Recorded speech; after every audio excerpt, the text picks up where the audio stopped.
Shalom saudara, selamat datang di channel Saya Mau Mengikuti Yesus. Bersama saya Agustono Asin. Kita telah memasuki episode yang ke-34, masih tentang keselamatan dan pertobatan. Judul firman Tuhan pada kesempatan ini di episode yang ke-34, pertobatan Matius. Tidak ada jalan untuk kembali. Kita akan membaca Alkitab kita di dalam Matius pasal 9 ayat 9 sampai 13. Setelah Yesus pergi dari situ, ia melihat seorang yang bernama Matius duduk di rumah cukai. Lalu ia berkata kepadanya, "Ikutlah aku." Maka berdirilah Matius lalu mengikut dia. Kemudian ketika Yesus makan di rumah Matius, datanglah banyak pemungut cukai dan orang berdosa dan makan bersama-sama dengan dia dan murid-muridnya. Pada waktu orang Farisi melihat hal itu, berkatalah mereka kepada murid-murid Yesus, "Mengapa gurumu makan bersama-sama dengan pemungut cukai dan orang berdosa?" Yesus mendengarnya dan berkata, "Bukan orang sehat yang memerlukan tabib, tetapi orang sakit. Jadi pergilah dan pelajarilah arti firman ini, yang kukehendaki ialah belas kasihan dan bukan persembahan. Karena aku datang bukan untuk memanggil orang benar, melainkan orang berdosa." Pertobatan Matius, tidak ada jalan untuk kembali, itulah judul firman Tuhan kita. Di episode yang ke-34 ini, kita akan belajar dari seorang tokoh murid Tuhan Yesus yang bernama Matius, yang seorang yang berlatar belakang seorang pemungut cukai.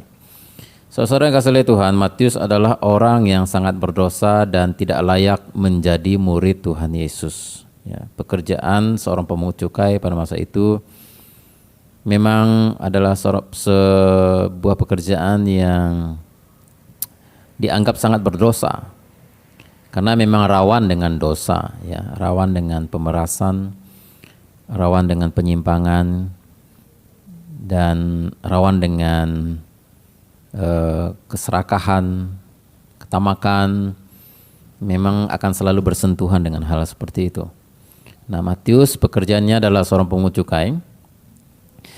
Bagaimana biasanya kebiasaan berdosa seorang pemungut cukai pada zaman itu? Mereka biasanya merekayasa catatan pajak, ya. Mereka memeras rakyat. Kemudian mereka juga dianggap pengkhianat karena bekerja pada penjajah Roma pada waktu itu, penjajah Romawi. Mereka memperkaya diri dan tidak peduli walaupun dibenci oleh orang sebangsanya. Ya, mereka tentu saja memiliki hati yang serakah, mata duitan, tidak rohani. Mereka biasa menipu, mereka biasa berbohong, ya, mereka biasanya licik. Mereka juga kalau di Alkitab selalu disetarakan dengan para pelacur. Ya. Semuanya melebur menjadi satu di dalam diri seorang pemungut cukai. Nah, itulah Matius, seorang pemungut cukai, orang yang sangat berdosa.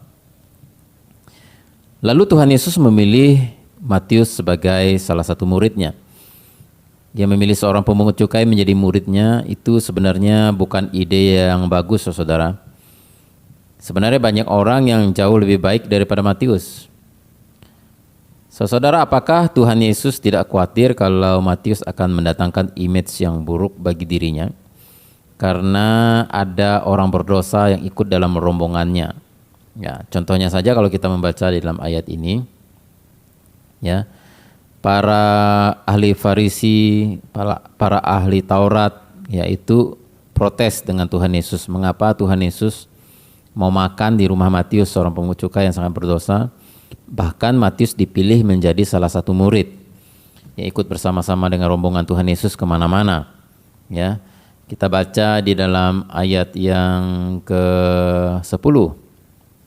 Kemudian ketika Yesus makan di rumah Matius, datanglah banyak pemungut cukai dan orang berdosa dan makan bersama-sama dengan dia dan murid-muridnya. Pada waktu orang Farisi melihat hal itu, berkatalah mereka kepada murid-murid Yesus, "Mengapakah gurumu makan bersama-sama dengan pemungut cukai dan orang berdosa?"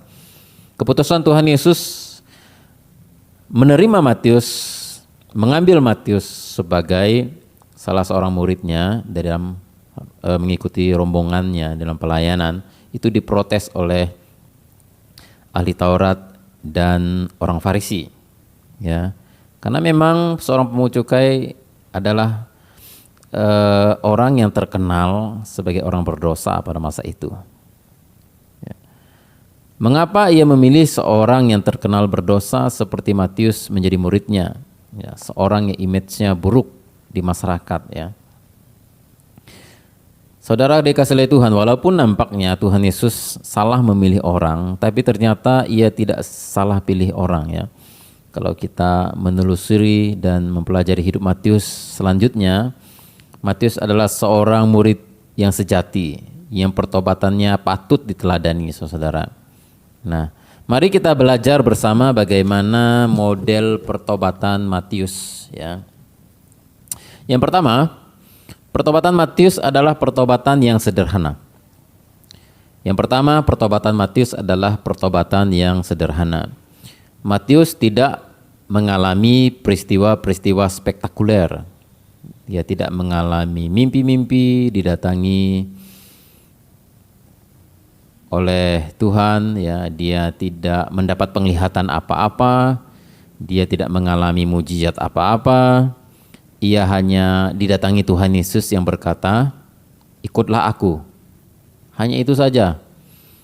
Dan dia meresponi, dia berdiri, dia tinggalkan meja kerjanya, dia menjamu Tuhan Yesus, dan mulai hari itu dia langsung ikut Tuhan Yesus, meninggalkan pekerjaannya, meninggalkan segala-galanya.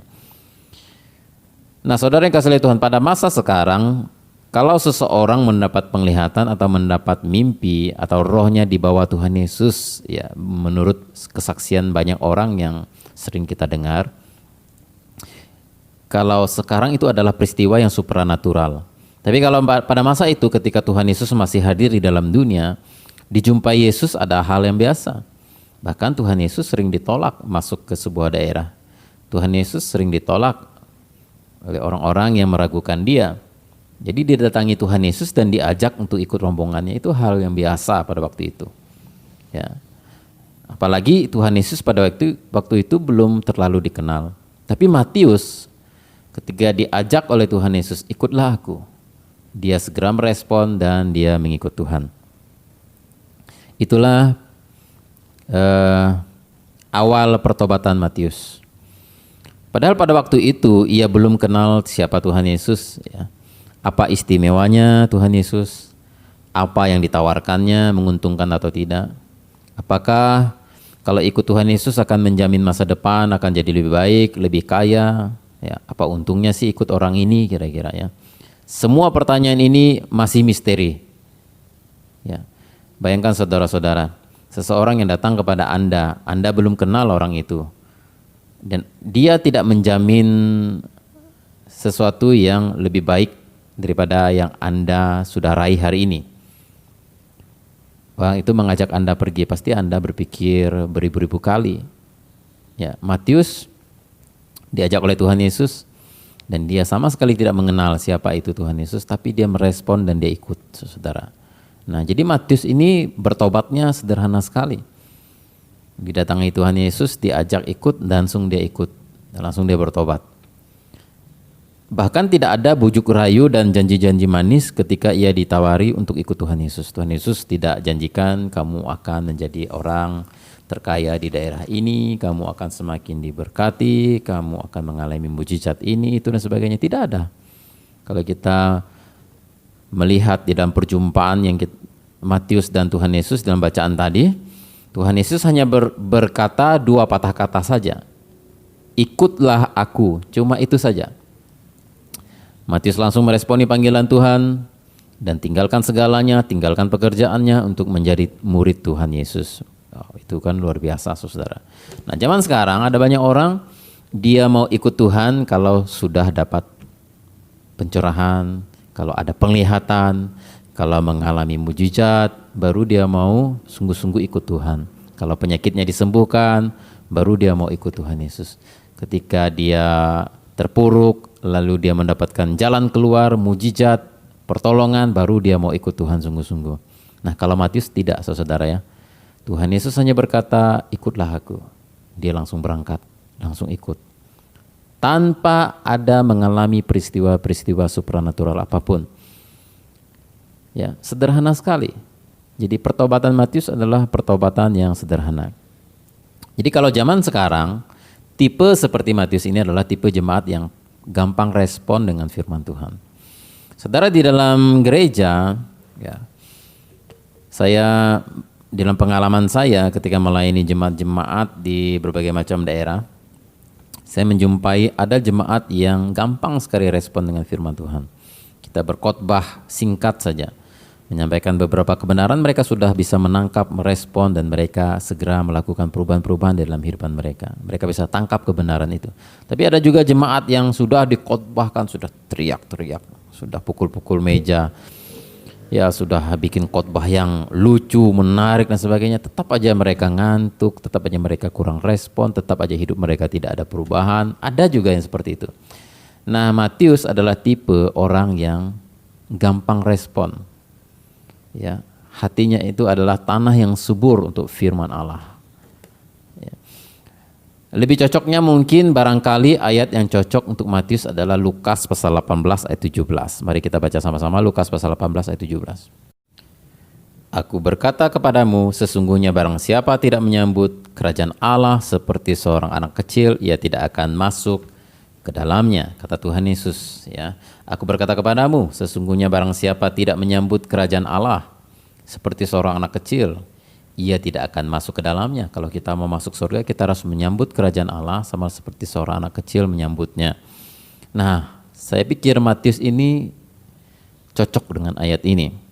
Dialah seorang yang menyambut kerajaan Allah sama seperti seorang anak kecil.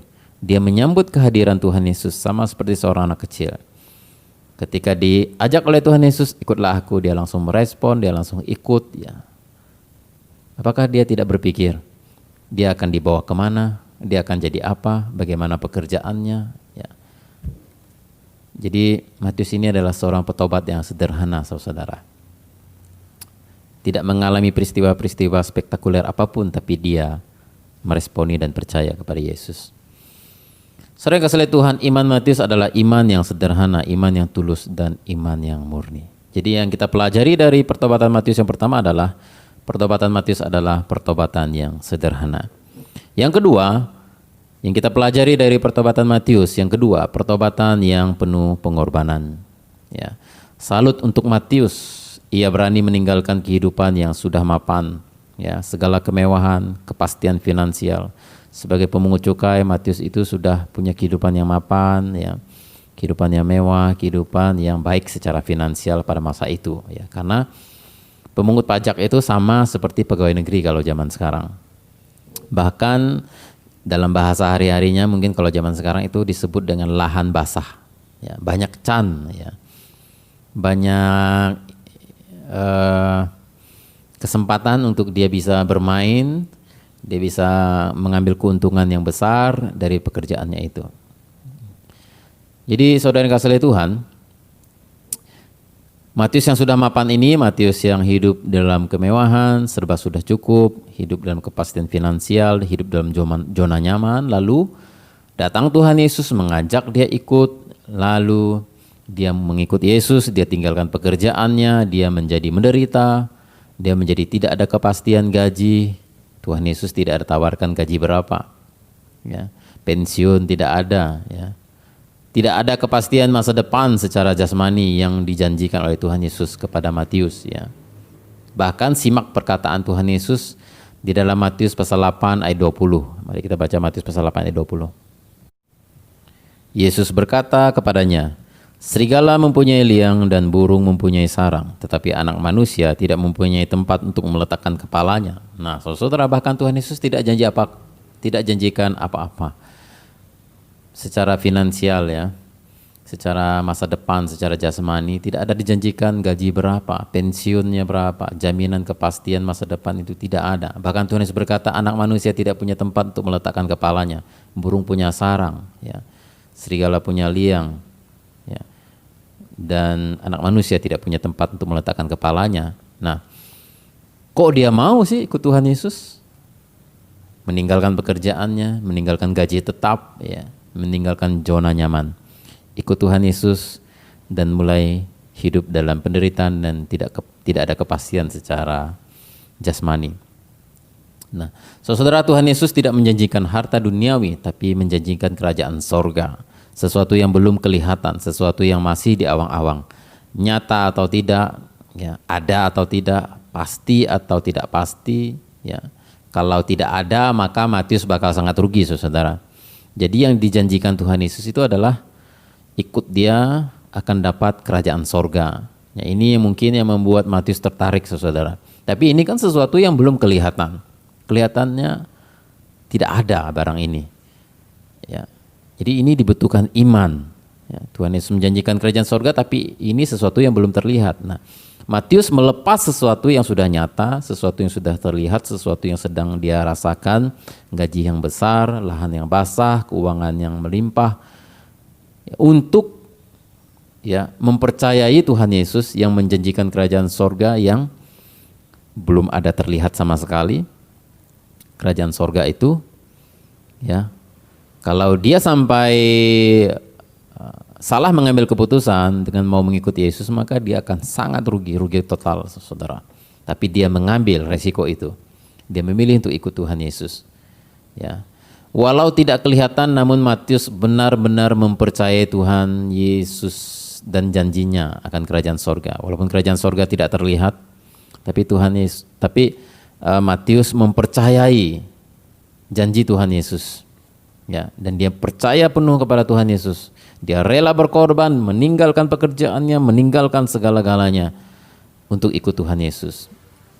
Bahkan Matius rela mengorbankan apa yang sudah pasti untuk sesuatu yang kelihatannya belum ada, tidak kelihatan dan belum pasti.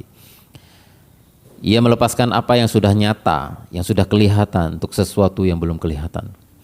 Ada orang Kristen yang pekerjaannya berkaitan dengan dosa dan mereka tidak berani berkorban meninggalkannya. Ya.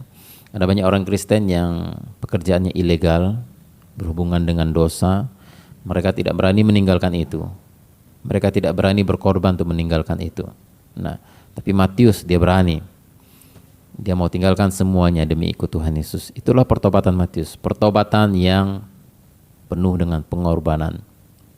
Sebenarnya Matius adalah orang yang sangat serakah, saudara. Pemungut cukai itu pasti hampir semuanya serakah. Pasti semuanya mata duitan. Kalau dia sampai berani mengabdikan dirinya kepada penjajah, ya itu dianggap pengkhianat. Berarti dia adalah orang yang sibuk memperkaya diri sendiri walaupun dibenci orang. Ini sifat Matius. Berarti dia adalah seorang yang mata duitan dan dia tidak peduli dibenci orang, yang penting dapat banyak duit, saudara. Hal ini terlihat dari profesinya sebagai pemungut cukai. Ya. Matius melakukan banyak pengorbanan ketika dia mau mengikuti Yesus. Dia mengorbankan pekerjaannya, dia mengorbankan masa depannya, ya pensiunnya tidak ada, bahkan pengorbanan besar sampai mati syahid dan jadi martir. Saya tidak tahu pada masa itu apakah ada pensiun, mungkin tidak ada, saudara ya. Tapi maksud saya kalau dia jadi seorang pemungut pajak sekian tahun, sekian puluh tahun, ya pasti dia akan menyimpan banyak uang untuk masa depannya, mungkin itu dianggap pensiun.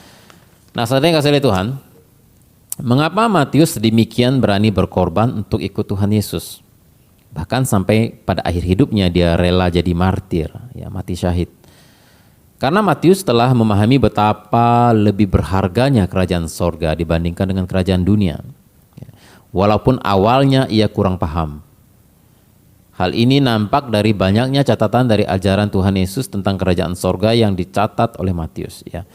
Ya, catatan tentang ajaran kerajaan sorga yang diajarkan oleh Tuhan Yesus itu paling banyak bisa saudara temukan dari kitab Matius. Maka saya paling banyak kupas kitab Matius, saudara. Kalau bahas tentang pertobatan, keselamatan, kerajaan sorga, itu pasti paling banyak dari Matius. Karena Matius memang dia memberikan perhatian lebih kepada hal ini. Nah, kelihatannya Matius memberi perhatian khusus dan ingin menekankan di dalam tulisannya betapa dia sangat memahami tentang hal kerajaan sorga yang sangat berharga, yang sangat bernilai, yang membuat dia rela meninggalkan segala kesenangan dunia, segala kesenangan dosa demi memperoleh kerajaan sorga. Nah, ini Matius, saudara. Maka dia berani berkorban. Mengapa? Karena dia paham dan dia percaya bahwa kerajaan sorga lebih berharga daripada kerajaan dunia. Kerajaan dunianya bersifat sementara. Ia menyadari bahwa ada hal yang jauh lebih berharga dari uang, yaitu pribadi Yesus, yang menjamin hidup kekal di dalam kerajaan sorga. Nah, tipe-tipe Matius zaman sekarang, ya, kalau diterapkan pada zaman sekarang, siapa yang seperti Matius? Ya, orang yang seperti Matius itu adalah orang yang berani tinggalkan pekerjaannya yang sudah mapan untuk masuk sekolah Alkitab, melayani full time. Kira-kira seperti itu. Ya, ada orang-orang yang sudah bekerja di zona yang nyaman, gaji yang sudah lumayan, kehidupan ekonomi sudah mapan, tapi karena panggilan Tuhan, ya, dia memutuskan masuk sekolah Alkitab, melayani full time. Nah, ini tipe Matius. Kalau ada saudara yang seperti itu, saudara tipe Matius. Saudaraku kasih oleh Tuhan, tipe Matius zaman sekarang juga adalah orang yang berani meninggalkan bisnis ilegal, ya, pekerjaan yang berdosa. Ya, saya tidak tahu saudara berkecimpung di bidang apa hari ini, pekerjaan saudara apa, ya, apakah bagaimana cara saudara menghasilkan uang. Ya, kalau itu adalah ilegal, kalau itu adalah pekerjaan yang kotor, berdosa, tinggalkanlah saudara-saudara. Lihatlah Matius. Matius berani meninggalkan pekerjaannya sebagai pungut cukai untuk ikut Tuhan Yesus. Itulah pertobatan Matius. Orang yang berani meninggalkan gaya hidup mewah untuk menginvestasikan harta bendanya untuk pelayanan, itulah Matius. Dia itu berani meninggalkan gaya hidupnya yang mewah. Ya, bagaimana kalau saudara baca tadi bersama dengan saya, bagaimana ketika Matius mengikut Tuhan Yesus, memutuskan untuk ikut Tuhan Yesus, dia melakukan pesta perpisahan dengan teman-teman pemungut cukainya. Dia mengundang begitu banyak orang.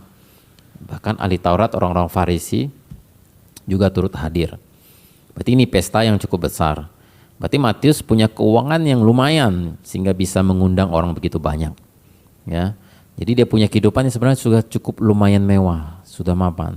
Tapi dia tinggalkan semuanya, dia investasikan hidupnya untuk kerajaan Allah, untuk mengikut Tuhan Yesus. Ya. Bahkan mungkin banyak harta bendanya yang dipakai untuk pelayanan selama dia mengikut Tuhan Yesus. Ya. Dari mana keuangan di dalam perjalanan Tuhan Yesus? Mungkin salah satu pendonornya adalah Matius sendiri, karena Matius latar belakangnya pungut cukai, dia mungkin sudah punya tabungan yang lumayan, mungkin itu dipakai untuk pelayanan bersama Tuhan Yesus. Nah, saudara, jadi Matius adalah orang yang berani meninggalkan gaya hidup mewahnya untuk menginvestasikan harta bendanya untuk pelayanan. Itulah Matius. Jadi inilah pengorbanan yang dilakukan oleh Matius. Jadi pertobatan Matius adalah pertobatan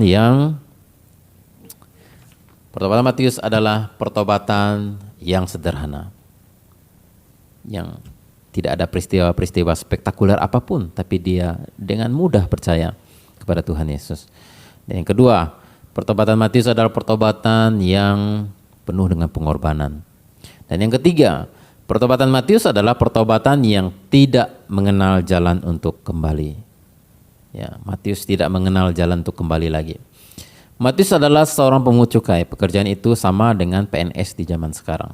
Bila ia mengundurkan diri dari pekerjaan ini lalu menjadi pemberita Injil bersama Yesus, resikonya adalah suatu saat nanti kalau mau kembali ke pekerjaan lamanya, ia tidak bisa diterima lagi. Ya, contohnya mungkin kalau zaman sekarang seorang PNS, mungkin seorang guru, dia mau mencalonkan diri menjadi anggota dewan, ya belum tentu terpilih, tapi dia harus korbankan PNS-nya. Dia harus mengundurkan diri dari PNS, dia mencalonkan diri menjadi anggota dewan.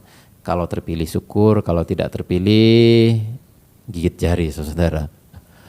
Ya, Matius ketika dia mengikut Yesus sudah pasti secara finansialnya dia siap-siap gigit jari. Nah, Yesus tidak menjanjikan gaji yang besar, yang lebih baik daripada dia jadi seorang pungut cukai. Tapi Matius bersedia, saudara. Ini luar biasanya. Ya, kalau seorang PNS, dia meninggalkan PNS-nya untuk jadi anggota dewan, itu mendapatkan keuntungan lebih besar. Ya. Tapi kalau Matius tinggalkan PNS-nya lalu ikut Yesus, ya, tinggal pekerjaan pungut cukainya, ikut Tuhan Yesus, dia tidak bisa lagi kembali jadi seorang pungut cukai, ya. Dan tidak ada jalan untuk kembali baginya, dan itu akan sangat rugi bagi Matius, ya. Jika Petrus, Andreas, Yakobus, Yohanes masih bisa menjadi nelayan, ya, kalau ikut Tuhan Yesus sudah selesai lalu mau kembali jadi nelayan lagi bisa, perahunya masih ada, jalannya masih ada. Mereka setiap saat bisa kembali ke profesi yang lama. Tapi Matius, begitu dia memutuskan untuk ikut Yesus, sudah bikin perpisahan dengan teman-temannya. Dia sudah mengundurkan diri dari pekerjaannya sebagai pungut cukai. Itu sudah tidak bisa lagi balik lagi, saudara. Itu resikonya Matius. Jadi pertobatan Matius adalah pertobatan yang tidak mengenal jalan untuk kembali. Begitu dia memutuskan mengikut Yesus, dia tidak mengenal jalan kembali lagi. Ya. Saudara, beberapa orang Kristen setelah bertobat mungkin karena ajakan teman, ya, main judi lagi. Kemudian ketika ngumpul-ngumpul dengan teman-teman sambil nyanyi, disediakan arak di situ, minum lagi, mabuk lagi, padahal sudah bertobat, sudah terima Tuhan Yesus. Ya. Kemudian terpancing emosinya, berkelahi lagi, ya. Kemudian balik jadi preman lagi karena tidak ada pekerjaan lain, ya. Jatuh dalam dosa perzinahan lagi karena lihat perempuan cantik atau ketemu pacar yang lama, ya, cinta pertamanya, lalu berdosa berzina lagi. Beberapa orang sudah bertobat, ya, sudah melayani jadi hamba Tuhan sepenuh waktu, tapi kembali lagi ke dunia sekuler dan tidak melayani, ya. Saudara, alasannya mungkin karena banyak masalah di dalam pelayanan. Alasannya mungkin banyak masalah di dalam kehidupan setelah mengikut Yesus, ya, terjadi penganiayaan, ya, kehilangan pekerjaan, atau mungkin alasan sederhana saja, mungkin lagi bete, untuk menghilangkan betenya, untuk menghilangkan kebosanan, ikut teman-teman nongkrong, lalu minum arak lagi, lalu berkelahi, lalu jadi preman lagi. Mungkin alasan karena terlalu bosan jadi orang Kristen, tidak menemukan komunitas yang tepat, lalu dia menjadi preman lagi, lalu dia main judi lagi untuk cari hiburan, saudara-saudara. Mungkin lagi pusing, lagi banyak masalah, bertengkar sama istri, ya, pelariannya minum lagi, ya. Mungkin lagi buntu atau lagi menderita rasa sepi, ya, dia cari teman-temannya yang lama lagi, jatuh dalam dosa lagi, ya. Mungkin terlalu menderita dalam pelayanan, kembali ke dunia sekuler lagi, tinggalkan pelayanan, bahkan tidak menginjakkan kaki di gereja, seperti alergi kepada gereja. Terlalu menderita jadi orang Kristen, mungkin kecewa dengan gereja. Ternyata setelah bertobat ikut di dalam komunitas orang gereja, ternyata orang-orang gereja itu, ya, banyak yang munafik, mengecewakan, banyak yang berbohong, banyak yang hidupnya tidak sesuai. Kecewa, aku nggak mau lagi, aku ke gereja nggak mau lagi. Padahal udah bertobat, udah terima Tuhan Yesus, ya. Atau mungkin kecewa dengan pendetanya. Ada berbagai macam tingkah laku dari pendeta atau dari istrinya, dari anaknya tidak dia senangi, ya. Dia kecewa, lalu dia kembali lagi ke kehidupan masa lalunya, tinggalkan Tuhan Yesus. Dan banyak orang Kristen yang sudah bertobat akhirnya kembali ke masa lalu yang berdosa, atau kembali lagi ke kepercayaan yang lama. Mungkin karena dia kecewa dengan pendeta, kecewa dengan gereja, ya. Banyak masalah di dalam pelayanan atau banyak masalah di dalam gereja, di dalam kehidupan sehari-hari. Kok ikut Tuhan Yesus banyak masalah, ya? Lalu dia kembali lagi ke kepercayaannya yang lama sebelum dia ikut Tuhan Yesus, ya. Saya menemukan banyak yang seperti itu. Jenis pertobatan semacam ini tidak berlaku bagi Matius. Itu bukan gaya Matius. Matius itu begitu ikut Yesus, tinggalkan masa lalu, tidak ada jalan untuk kembali. Apapun yang terjadi, walaupun ada penganiayaan, walaupun ada penderitaan, walaupun mengalami kekurangan secara finansial, walaupun menderita, lagi bosan, lagi tertekan, lagi mengalami masalah apapun, Matius tidak mau lagi kembali ke masa lalu. No way. Masa lalu sudah berlalu, yang baru sudah datang. Dan Matius sama sekali tidak melirik, tidak tertarik kembali ke masa lalu. Nah, ini bedanya Matius dengan petobat-petobat zaman sekarang.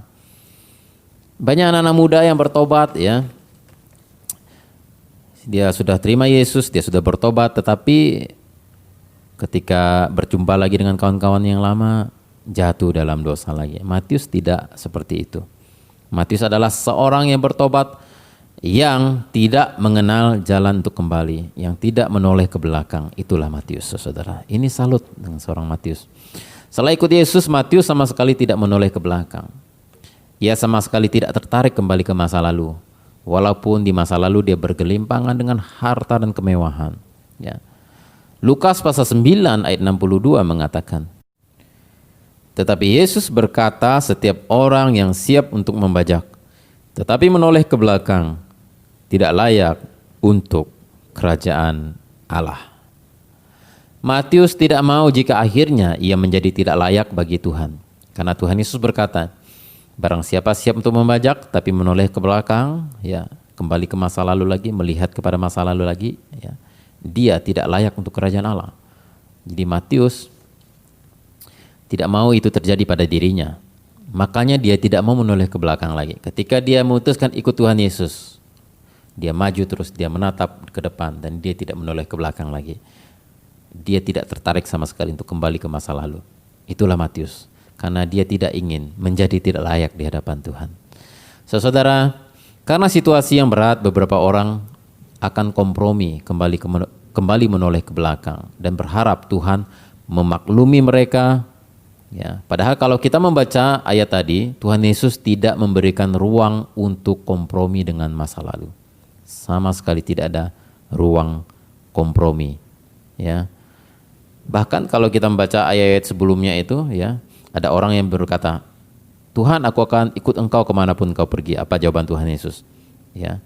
Tapi dia berkata, izinkan aku pergi dahulu menguburkan bapakku. Tuhan Yesus bilang, biarlah orang mati menguburkan orang mati, tetapi engkau pergilah dan beritakanlah kerajaan Allah di mana-mana. Jadi ada orang yang mau ikut Tuhan Yesus, tapi dia bilang izinkan aku menguburkan bapakku dulu, ya, izinkan aku pamitan dengan keluarga aku dulu. Tuhan Yesus bilang kalau kamu mau ikut aku menoleh ke belakang, kamu tidak akan layak untuk kerajaan Allah. Nah, Matius tidak mau itu terjadi pada dirinya. Ketika dia mengambil putusan ikut Tuhan Yesus, dia tinggalkan masa lalu yang berdosa, selesai. Dan dia hanya menatap kepada Yesus, menatap kepada hari esok. Sama sekali tidak menoleh ke belakang. Ya. Seperti istri Lot yang dilarang untuk menoleh ke belakang. Tapi ia tidak taat dan menoleh ke belakang. Lalu ia menjadi tiang garam. Saudara tidak akan menjadi tiang garam kalau kembali ke masa lalu. Tetapi saudara akan menjadi tidak layak untuk kerajaan Allah. Saudara yang kasih oleh Tuhan, itulah pertobatan Matius.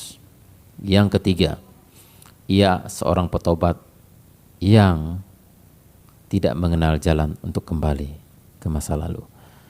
Yang keempat, saudara yang kasih oleh Tuhan, pertobatan Matius adalah pertobatan yang produktif.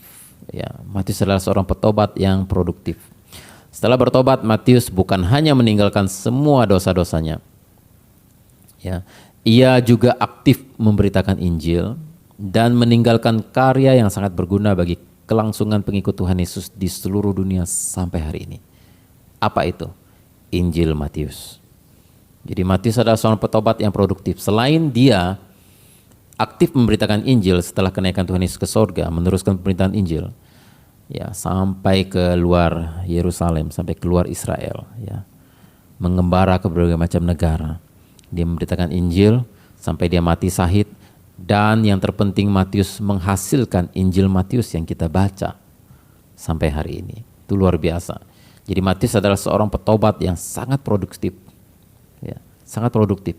Nah, beberapa orang Kristen setelah bertobat dan jadi pengikut Tuhan Yesus hanya menjadi penghangat bangku gereja. Ya, itu bukan berarti walaupun saudara hanya setia datang ke gereja lalu saudara tidak masuk surga. Bukan, ya. Saudara jadi penghangat bangku gereja pun kalau saudara sungguh-sungguh beriman kepada Tuhan bisa masuk surga. Tapi itu bukan tipe Matius, saudara. Matius adalah tipe seorang petobat yang sangat produktif. Ya. Beberapa orang Kristen setelah bertobat jadi pengikut Tuhan Yesus hanya menjadi penghangat bangku gereja. Ya. Mereka duduk, dengar, diam, dada. Ya, jadi 4D. 4D itu apa? D yang pertama, duduk. D yang kedua, dengar firman Tuhan, dengar, ya, dengar liturgos berbicara, ikut menyanyi, diam, ya, tidak melakukan apa-apa, duduk saja di gereja. Kemudian D yang keempat, dada, ya, goodbye, pulang, ya. Jadi duduk, dengar, diam, pulang. Berapa orang jadi orang Kristen setelah bertobat cuma begitu saja di gereja, tidak bikin apa-apa, tidak produktif sama sekali. Nah, itu bukan tipe Matius, ya. Setelah bertobat, Matius sangat produktif. Selain memberitakan Injil, menangkan banyak jiwa, mengajar, dia menghasilkan Injil Matius yang sangat berguna bagi kita sampai hari ini. Saudara yang kasih oleh Tuhan, sudah berapa lama Anda bertobat? Dan apa yang sudah Anda perbuat bagi Tuhan? Sekali lagi saya ingin bertanya, sudah berapa lama Anda bertobat? Setahun, 2 tahun, 3 tahun, 10 tahun, 20 tahun, 30 tahun, 40 tahun, 50 tahun. Berapa jiwa yang sudah saudara bawa kepada Tuhan? Apa yang sudah Anda perbuat bagi Tuhan?